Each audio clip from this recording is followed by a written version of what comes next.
Client Toyota Grandia. So for today's vlog, ito yung pipinturahan natin na disgrasya si Sir. Ayan, mga disgas.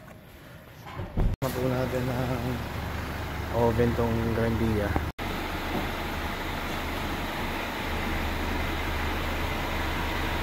So bale yan guys, alian na po natin. Tapos ito, alian na rin. Tapos na-prep na rin natin ang masila yan.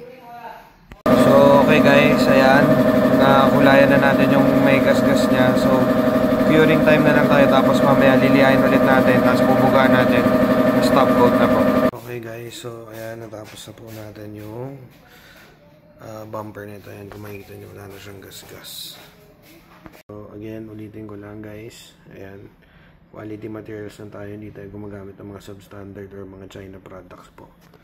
Ayan, pulido at saka hindi tipid sa materials. Panitec Auto Restoration.